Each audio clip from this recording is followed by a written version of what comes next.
Un peu plus détaillée. Mais la résilience, c'est sûr qu'il y a beaucoup de personnes qui en parlent de plus en plus. Et, je suis toujours un peu surprise de voir qu'il y a beaucoup de définitions.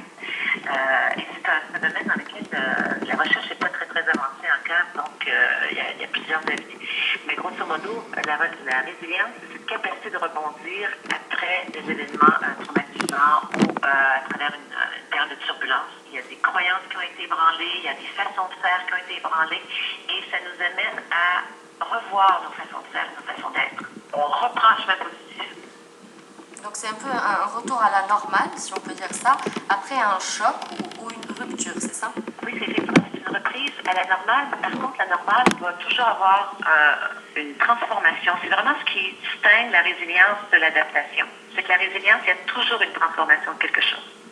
Justement, que va nous apporter la résilience? Dans le milieu organisationnel, dans la vie de tous les jours? Un peu les deux. On va commencer par le milieu organisationnel d'abord. Par exemple, si, comme j'ai l'exemple personnel comme président de mon entreprise, où j'avais une entreprise qui était avec un certain succès au Québec ici, et il est arrivé un événement assez fracassant dans ma vie, où j'ai perdu un être cher par suicide, et ça a complètement changé ma façon de voir la notion de performance, la façon de même de gérer mon entreprise. Alors, ça m'a amené à faire de nouveaux choix stratégiques par rapport à mon entreprise.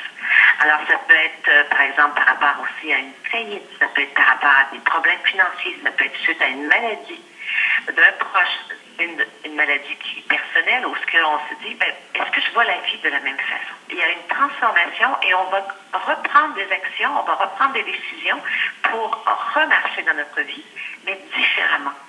Fait que suite au décès, par exemple, de Daniel dans ma vie, ça m'a amené à redéfinir même ma façon de travailler en termes d'heures de travail par semaine, de présence à mes proches, auprès de mes amis. J'ai rééquilibré ma vie autrement. C'est un événement qui va nous arriver et qui va changer notre façon de voir les choses, que ce soit la vie de tous les jours ou la vie professionnelle, en fait. Tout à fait. C'est vraiment un événement qui arrive et qui nous bouscule exactement ce qui était arrivé, entre autres, par exemple, à Paris, le 13 novembre. Ça change quelque chose. On va reprendre une vie relativement normale, mais dans notre regard, dans notre façon d'aborder les gens, il y a quelque chose qui se transforme. Il y a des gens qui vont devenir plus souriants, il y a des gens qui vont devenir plus accueillants, et il y en a d'autres qui risquent de se fermer. Et chacun va avoir sa réaction par rapport à un événement qui a bousculé les croyances. Par exemple, si on avait cette croyance de la sécurité dans une ville comme Paris, quelque chose vient d'être ébranlé, cette sécurité n'a pas les mêmes bases maintenant, est en train de se redéfinir. Je ne sais pas comment ça va se redéfinir, mais c'est en train de se redéfinir présentement quand on se parle. Alors là, il y a un potentiel de résilience qui est là pour des personnes qui choisiront ce chemin de la résilience. Finalement, est-ce que tout le monde est concerné par cette résilience? Définitivement. Tout être humain devrait, quelque part, quand on est en relation avec la vie, c'est-à-dire que la vie, je ne la contrôle pas, je ne la maîtrise pas, la vie est tellement plus grande et plus forte que moi, c'est cette habilité à couler avec la vie et ne pas résister à la vie, mais savoir comment je peux marcher dans cette vie qui a ses défis et de continuer à me développer et à m'enrichir et à évoluer, à devenir plus conscient aussi en maturité émotionnelle de qui je suis et des gens qui m'entourent et des solutions que la vie m'offre, même si c'est pas toujours les scénarios où je me serais attendue. Mais oui, chaque expérience amène son positif. Alors imaginez si on enseigne ça dès le bas âge aux enfants. Déjà de traverser ces difficultés, traverser ces frustrations, ces défis, c'est extraordinaire. Déjà à l'enfance. C'est pour ça qu'il y a des familles qui sont plus résilientes que d'autres. Il y a des milieux culturels plus résilients que d'autres, en fonction de cette façon qu'ils ont de voir la vie, qui est beaucoup plus dans la flexibilité, dans l'accueil, dans la compassion, dans aussi l'unité d'être ensemble dans le collectif. Ça amène beaucoup plus de comportements résilients. De manière générale, on dit que chaque expérience dans la vie, qu'elle soit positive ou négative, c'est un enseignement. Est-ce qu'on doit prendre, si on peut dire la chose comme ça, tous ces événements-là, toutes ces expériences, tous ces enseignements et en tirer quelque chose pour pouvoir aller de là ou dans la résilience, ça se passe autrement? C'est exactement ce que vous venez de nommer. C'est vraiment la base. C'est vraiment un rapport à la vie. Hein. Chaque événement de vie peut être un enseignement. Ça va dépendre comment je vais le voir. Alors, c'est pour ça que tous les gens qui ont cet esprit positif sont beaucoup plus résilients que les gens qui sont plus dans le défaitisme ou qui sont plus victimes des événements qu'ils vivent. Malheureusement, tout le monde ne réagit pas de cette manière. Certaines personnes vont éprouver une souffrance tellement importante qu'elles vont se dire, elles vont s'enfuir, se replier sur elles-mêmes en se disant à quoi bon. Elles vont avoir envie d'abandonner, de jeter l'éponge. Est-ce que c'est quelque chose qui est assez courante ou c'est une étape de la résilience où certaines personnes s'arrêtent là? Toutes ces réponses sont bonnes. Chaque personne est différente. C'est ça qui devient intéressant de pouvoir faire des ateliers sur la résilience pour vraiment ouvrir une nouvelle façon d'être, d'abord de nouveaux scénarios pour réagir face à des turbulences. Surtout que la société nous présente présentement, on arrive dans un temps d'humanité qu'on n'a jamais fait face à ce qu'on fait face présentement à cause de la migration des peuples, l'avènement du web, etc., la mondialisation des choses. Tout va tellement vite que nos repères du passé ne tiennent plus comme avant. Donc, ça nous fracasse automatiquement. Ça nous amène devant des défis différents de ce qu'on a déjà vécu avant. Donc, on ne peut pas retourner à nos scénarios d'avant. Et c'est très angoissant pour les humains, ça. Notre cerveau, d'ailleurs, dans l'atelier que je vais partager avec les gens qui seront là, on va regarder aussi comment fonctionne notre cerveau. Et c'est drôlement intéressant de voir comment il y a toute une partie neurologique qui nous amène à nous protéger et à garder l'équilibre. Et là, on va aller voir plus notre partie conscience, comment on peut dépasser ça pour justement faire de nouveaux choix. Mais il y a vraiment quelque chose à l'intérieur de nous comme être humain, parce qu'on reste un animal, veut pas. On a besoin de survivre. On va aller dans des mécanismes de survie, comme vous avez pu mentionner, repli sur soi, avoir le goût d'un peu de s'isoler, même d'éloigner des personnes, et même d'aller même dans la violence pour se préserver. Ça, d'aller dans la violence, c'est sûr que c'est pas collectivement quelque chose qui est sain pour des humains. Nous sommes des êtres sociaux, donc c'est sûr qu'aller vers la violence, c'est un mécanisme de survie et de protection, mais n'est pas dans un mode de résilience. Certaines personnes vont avoir un autre comportement. Elles vont s'identifier à ce qui leur arrive et dire pourquoi moi. Et elles vont prendre la distance afin d'en comprendre le sens, mais des fois on ne trouve pas de réponse. Pourquoi moi? Le destin s'est acharné sur nous, on ne comprend pas. Qu'est-ce qu'il faut faire à ce moment-là? Ce qui est intéressant en résilience, c'est pas tellement de chercher qu'est-ce qui se passe. C'est sûr que de trouver un sens à ce qui arrive est très aidant pour pouvoir rebondir. Et dans la résilience, il n'y a pas de coupable, il n'y a pas de victime. Il y a un état d'être, il y a un état de fait. Et c'est aussi notre condition de la résilience, c'est d'accepter la situation, d'accepter la réalité. Et déjà, je peux faire un pas d'avance. Quand je sais qu'il est arrivé une chose, je ne peux pas le changer, c'est arrivé. Bon. À partir de ce moment-là, je fais quoi avec ça? Et ce qui est très intéressant, Saïda, dans ce que vous avez nommé, c'est que, effectivement, être résilient n'est pas se résigner. La résilience, c'est vraiment un processus qui est actif, qui est intérieur, qui est intrinsèque à la personne. Et c'est très, très relié à l'identité. Quand on est fracassé comme être humain, absolument, c'est notre identité individuelle, culturelle, qui est fracassée. Je ne sais plus où je suis, je ne sais plus qui je suis.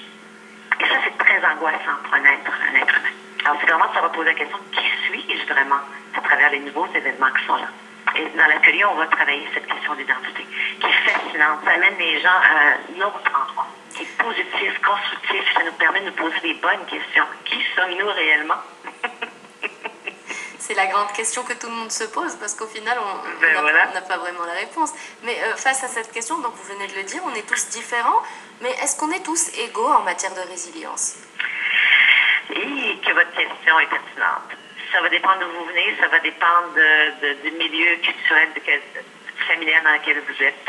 Et vous venez, il y en a qui vont être plus difficiles que d'autres à cause du terreau dans lequel vous êtes, mais je suis persuadée que tout le monde peut apprendre à être résilient. Oui, c'est une question de conscience.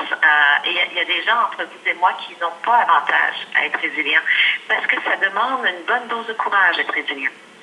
Ça demande une dose d'amour de soi et d'amour de l'autre pour transformer des choses. C'est pas toujours facile de transformer des choses à l'intérieur de nous. Des fois, on préfère rester assis et pas faire l'effort. Mais ça demande un certain effort. Fait que là-dessus, la notion avec l'effort, bon, il y en a qui sont plus axés vers ça, puis il y en a qui sont moins. Voilà. Ben là, c'est faut pas être fainéant à travers ça. Donc, c'est pour ça que les gens qui vont venir à l'atelier, bien sûr, absolument, ce sont des gens qui ont choisi de se donner un coffre à ouvrir pour continuer à vivre le mieux possible, le plus heureux possible. Parce que c'est le grand cadeau de la résilience. On acquiert une sérénité intérieure, on est beaucoup plus tolérant envers soi, envers les autres. On est capable de prendre du recul, on est capable aussi de questionner la réalité autrement. Ça mène énormément de sérénité intérieure.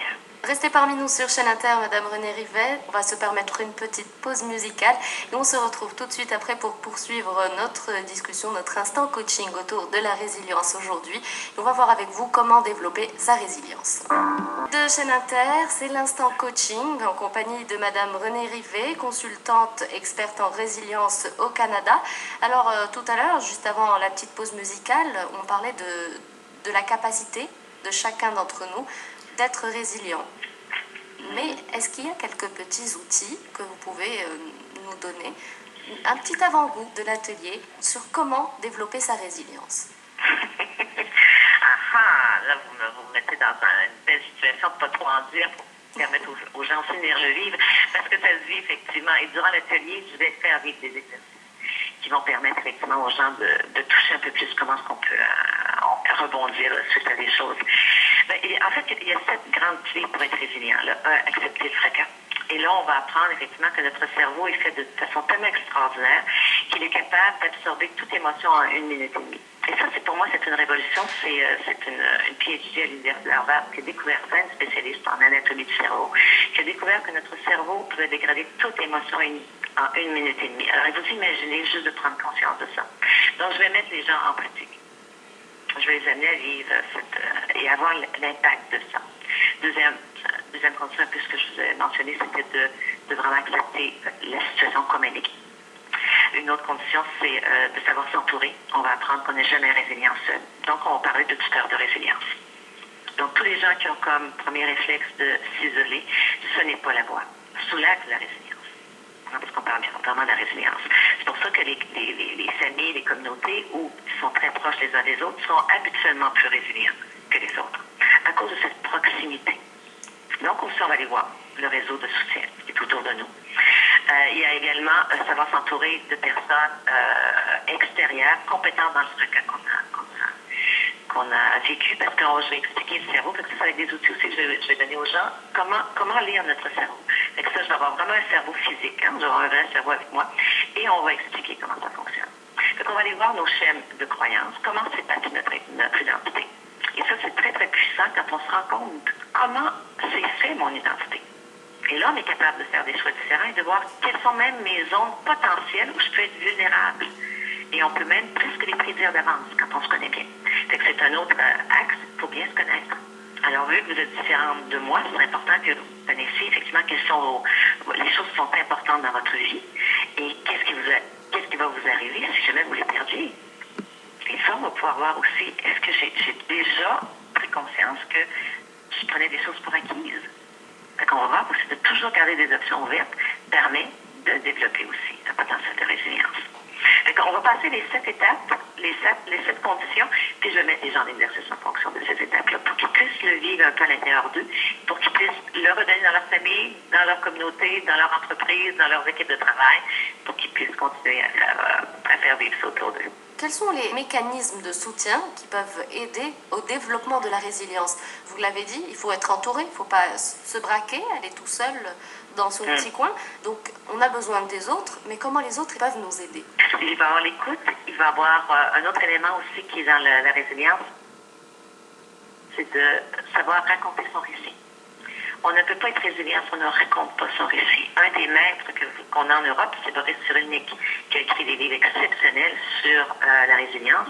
Et c'est un des premiers, effectivement, qui a mis cette notion à l'avant de raconter son récit. On peut le raconter par des mots, on peut le raconter par une histoire qu'on écrit. C'est pour ça qu'il va y avoir beaucoup de créativité autour de la résilience. Il y en a qui vont dessiner, ça va passer par l'art, mais c'est important de raconter. Donc, les autres peuvent nous aider en recevant notre récit. Sans jugement, sans honte et sans gêne. C'est une des choses qui est très importante en résilience. Quand on parle de ce qui nous est arrivé, de ne pas avoir de honte et de gêne à l'expérience que nous avons vécue. Ce n'est qu'une expérience. Donc, il faut trouver des gens qui ne nous jugeront pas. Parce que là, il y a un risque de deuxième fracas. Quand je vois dans le regard de l'autre, que l'autre me juge à travers ce qui m'est arrivé. Donc, il faut trouver les bonnes personnes. Fait que l'écoute, l'accueil, la réceptivité et bien sûr construire un réseau de soutien qui va nous amener à aller plus loin et pas juste d'être dans la blessure. Il faut entendre la blessure, mais aussi après, il faut rebondir. Donc, trouver des gens qui vont nous connaître à travers notre potentiel pour nous amener aussi avec un regard nouveau sur la réalité. Fait que, oui, pour les gens, il y en a qui vont découvrir, qui ont des talents artistiques qu'ils ne pensaient pas avoir à travers un trauma qu'ils ont vécu. Ils vont se mettre à chanter, ils vont se mettre à dessiner, ils vont se mettre à faire quelque chose de différent pour exprimer cette souffrance. Et ce qui est très intéressant aussi par rapport à la résilience, on a, absolument quand on est dans ce champ-là, puis on est avec des gens compétents dans le domaine de la résilience, on n'a aucune gêne non plus à parler de souffrance, qui n'est pas un mot qui habituellement les gens sont à l'aise d'entendre, surtout dans le milieu organisationnel, dans le milieu de l'entreprise. Et Boris Cyrulnik, une fois de plus, était un des grands penseurs qui nous a amené beaucoup de tendresse à parler de souffrance et à accueillir la souffrance, parce que derrière la souffrance, c'est là qu'il y a souvent un cadeau inestimable, qui est derrière cette souffrance. Vous traversez ce rideau de la souffrance. Vous allez voir ce qui est inestimable derrière. Pour un petit peu résumer tout ça, donc être résilient, c'est savoir rebondir après une période ou un échec qu'on a eu dans sa vie, un coup dur, une période vraiment sombre qu'on a traversée. Est-ce qu'il faut avoir un objectif, formuler un objectif de changement pour pouvoir opérer ce changement justement? Ou est-ce que cela va venir au fur et à mesure?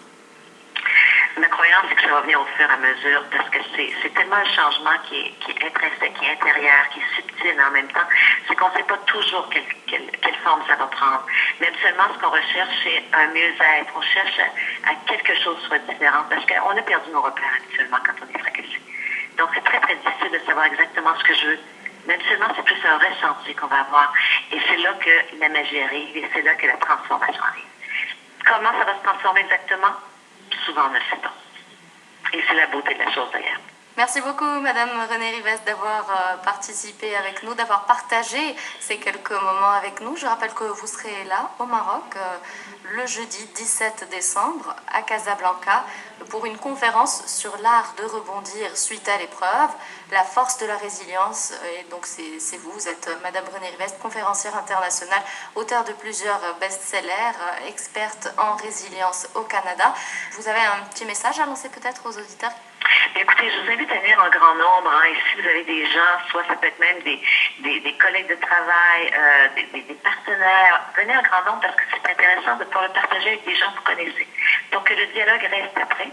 Alors, et on vous invite à nous contacter directement à Nan, soit par téléphone au 05 22 62 90 35. Je le reprends, 05 22 62 90 35.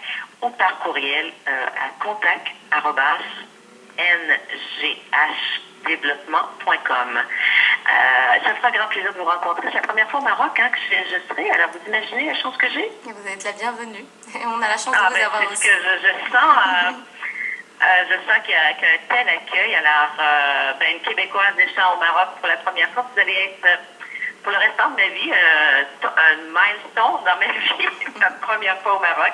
Et ça sera avec vous. C'est génial. Merci beaucoup, Madame Renée Rivest, encore une fois. Et puis, passez une excellente journée et plaisir de vous rencontrer. Merci, Saïda. Merci. Au revoir.